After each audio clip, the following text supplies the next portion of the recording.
जिंदगी खुद अपनी मेहमान सरफरोशी हुई तमन्ना मौत।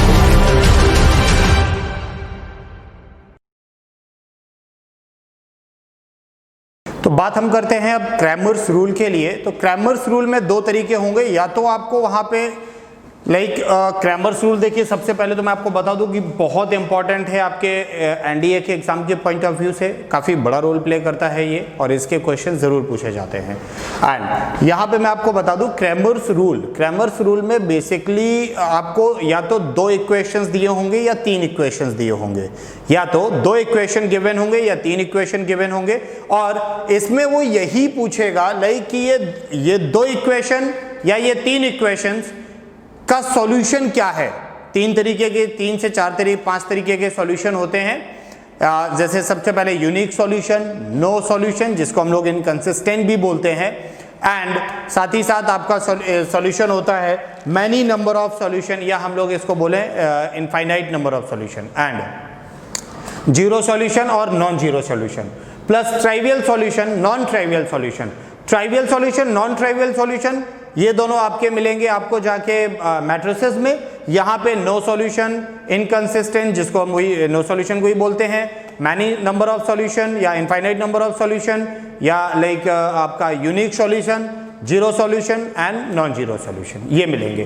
तो सबसे पहले आपने देखा कि यहाँ पे दो इक्वेशन मैंने लिख दिए हैं। अब इन इक्वेशंस के बारे में अगर आप बात करेंगे, इसका सॉल्यूशन क्या होता है, आप ध्यान रखिएगा हमेशा आपको इस तरीके से होना चाहिए, आपका जो इक्वेशन का फॉर्म होना चाहिए वो ऐसा ही होना चाहिए। तो आप देखिएगा इसको सॉल्यूशन जो हम करते हैं, यहाँ पे कांस्टेंट की जगह हमेशा जीरो होना चाहिए, यहाँ पे z नहीं होता है। जब दो इक्वेशंस दिए होंगे तो वहां z नहीं होगा, केवल x और y होते हैं। इसका सॉल्यूशन होगा आपका directly a1/a2 is equal to b1 upon b2 is equal to c1 upon c2।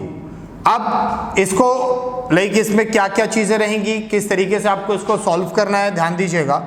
यहाँ पे if a1 upon a2 is equal to b1 upon b2 है, तो ये आपका a1 upon a2 does not equal to b1 upon b2 है, a1 upon a2 does not equal to b1 upon b2 है, तो ये आपका यूनिक सॉल्यूशन हो जाएगा, ये हो जाएगा यूनिक सॉल्यूशन। क्लियर है। And if a1 upon a2 is equal to b1 upon b2 does not equal to c1 upon c2, ये आपका हो जाएगा नो सॉल्यूशन, या इसी को हम लोग बोलते हैं inconsistent. And third and last, if a1 upon a2 is equal to b1 upon b2 is equal to c1 upon c2, तीन सबके सब इक्वल, तो ये कहलाया जाएगा मैनी सॉल्यूशन, या फिर infinite number of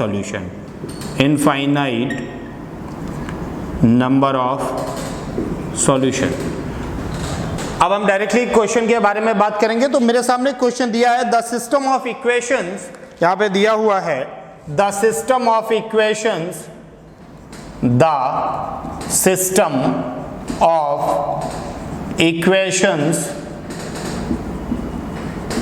system of equations x plus 3y is equal to 2 and 2x plus 6y is equal to 7, and इसके तीन ऑप्शंस दिए हैं, चार ऑप्शन दिए हैं। is inconsistent, option B has a unique solution, option C has a zero solution, and option D none। देखिए मैं आपको बता दूं, यहाँ पे एक आपको एक्स्ट्रा मिला है जीरो सॉल्यूशन। तो जीरो सॉल्यूशन में बेसिकली ये जीरो या नॉन जीरो सॉल्यूशन वो 3x3 में बात करेंगे हम लोग, ठीक है। यहाँ पे उसकी जरूरत नहीं होती है, ऑप्शन दे दिया है बस है भाई। अब आपने देखा ये दो इक्वेशन दिए हैं, इसको हमें बताना है कि इसका कौन सा सॉल्यूशन है। तो आपको मैंने बताया कि सबसे पहले इक्वेशंस को आप इस फॉर्म में रखना पड़ेगा, आपको इस फॉर्म में सबसे पहले रखना पड़ेगा। तो आपने देखा इसको रखा x प्लस 3y माइनस का 2 यहाँ आ जाएगा इज इक्वल टू 0 हो जाएगा, फिर 2x प्लस का 6y minus 7 is equal to 0। मैंने बताया यहाँ पे कांस्टेंट हमेशा 0 होंगे, तो आपने ये रखा a1 upon a2 is equal to b1 upon b2 is equal to c1 upon c2। तो आपने देखा ये कैंसिल 1/2, ये लेकिन इक्वल नहीं है, तो ये क्या हो गया, इनकंसिस्टेंट। इनकंसिस्टेंट मतलब कि ए ऑप्शन, बिकॉज आपने देखा कि ये इस वाले फॉर्म में आपका ये वैल्यू आ गई है। तो ये हो गया 2x2 के बारे में, मतलब सॉरी 2x2 नहीं, 2 इक्वेशंस के बारे में। अब हम बात करेंगे 3 इक्वेशंस के सॉल्यूशन की। क्रैमर्स रूल 3 इक्वेशंस के बारे में आप देखिएगा। सबसे पहले तो हमें यह पता होना चाहिए कि इक्वेशंस का फॉर्म क्या होता है, फॉर्मेट क्या होता है। तो इक्वेशंस उसमें इस तरह से दिए होते हैं, a1x बिल्कुल 2 इक्वेशंस जैसे थे वैसे ही है, b1y plus c1z is equal to constant में p, 0 भी हो सकता है p की जगह पे, एंड या 0 के p की जगह कोई भी वैल्यू हो सकती है, जरूरी नहीं कि 0 ही हो या कुछ और भी हो सकती है बिल्कुल। a2x plus b2y plus c2z is equal to q, a3x plus b3y plus c3z is equal to r। अब इस तरीके से आपको 3 इक्वेशंस गिवन होंगे। अब इसको बताना है, यहाँ पे भी वही सेम थिंग होगा कि हैज़ अ यूनिक सॉल्यूशन या इनकंसिस्टेंट या जीरो सॉल्यूशन या नॉन जीरो सॉल्यूशन, इस तरीके से आपको बात करनी होगी यहाँ पे। तो ये आपको इस तरीके से दिया होगा। अब इसको कैसे आपको सॉल्यूशन, आपको इसको किस तरीके से सॉल्व करना है, सबसे पहले इसमें आपको डेल्टा पता करना होगा। यहाँ पे होता है डेल्टा, आपको जो पता करना होगा वो क्या है मैं यहाँ पे बता देता हूँ। If delta does not equal to 0 तो ये कहलाएगा यूनिक सॉल्यूशन, ये कहलाएगा unique solution. And if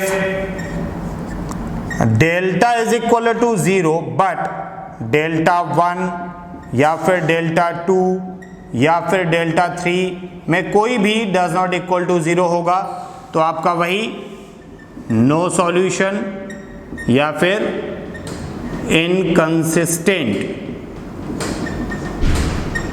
and इसके बाद if delta is equal to 0 and delta 1, delta 2 या डेल्टा 3 इज इक्वल टू 0, तो ये आपका कहलाएगा मैनी सॉल्यूशन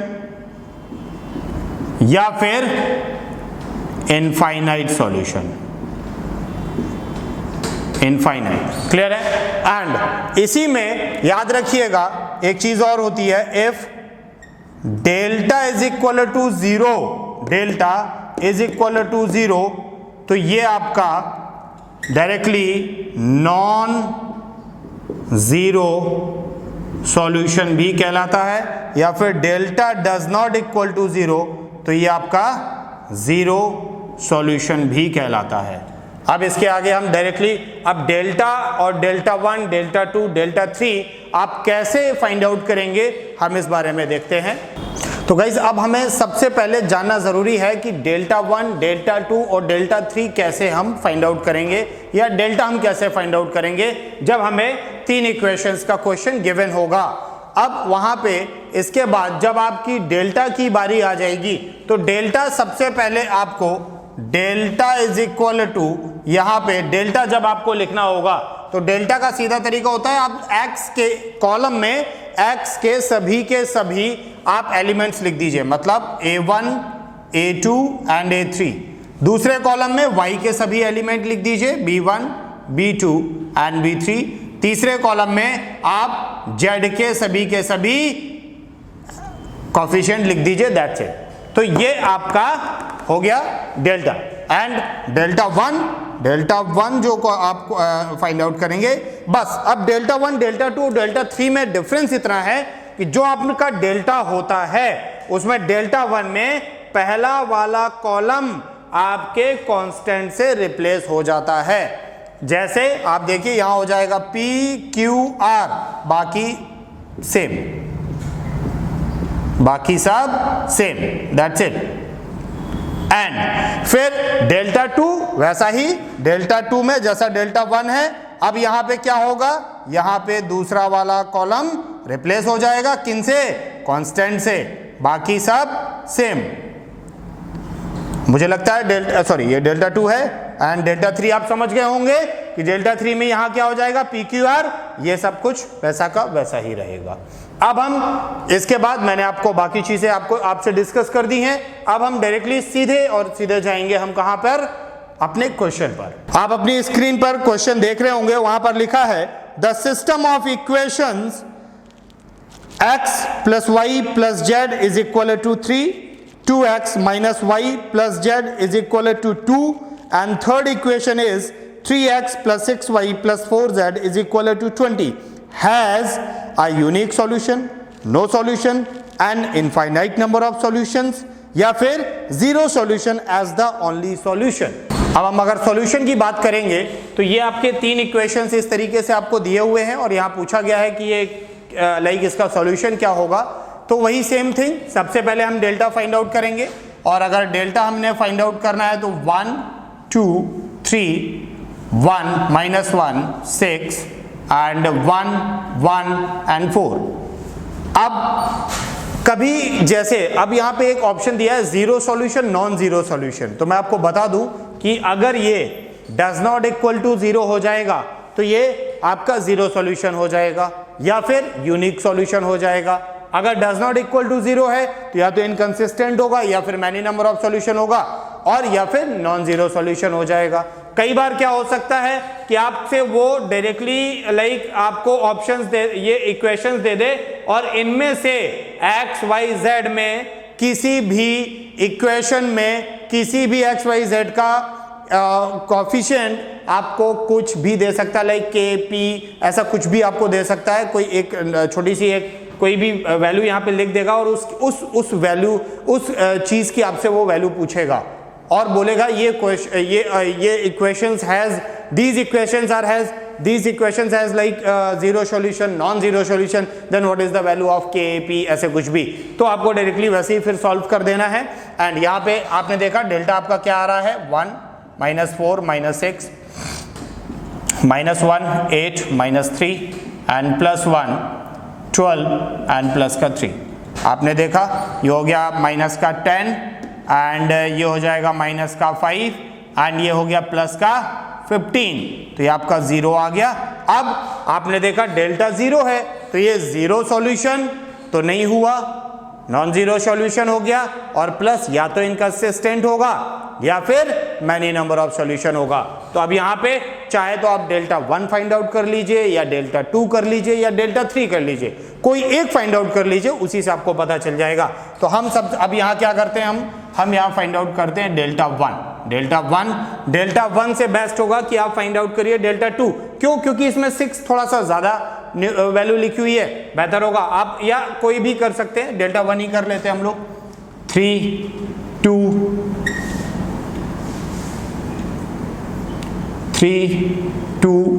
20 एंड सेम वैसे ही रहेगा, -1 6 एंड 1 1 एंड 4। आपने इसको सॉल्व किया, आपने देखा 3 एंड माइनस का 4 माइनस का 6 एंड माइनस का 1 एंड ये 8 माइनस का 20 एंड प्लस का 1 एंड 12 प्लस का 20। ओके, आपने देखा माइनस का 30 हो गया, ये माइनस का 30 एंड ये प्लस का आपका हो जाएगा 12। अब आप कहिएगा -30 प्लस का 12 एंड प्लस का ये हो गया 32। आपने कैसे भी आप देखिए ये कहीं से भी does not equal to zero नहीं है, ये इक्वल टू जीरो नहीं है, ये does not equal to zero आया। तो आपको तुरंत पता चल गया कि ये क्या हो जाएगा है। अब इसमें क्या ऑप्शन आपको दिया हुआ था, no solution, B option is the right answer. बस ऐसे ही आपको क्वेश्चंस को सॉल्व करना है, इतना ही डिटर्मिनेंट में आता है, इससे ज्यादा और कुछ भी नहीं है। और गाइज मुझे पूरी आशा है कि आपको ये बहुत अच्छा समझ में आया होगा और अगर कोई भी प्रॉब्लम होती है तो डायरेक्टली आप मुझसे बात कर सकते हैं और मैं और भी चीज़ें मैं समझा सकता हूँ। और अगर इतना ही आपने बहुत ध्यान से देख लिया तो ये गारंटी है कि आप एनडीए के आने वाले एग्जाम में कोई भी क्वेश्चन आप डिटरमिनेंट का आप ड्रॉप नहीं करेंगे, उसका सही आंसर आप देके आएंगे। जय Hind, thank you so much.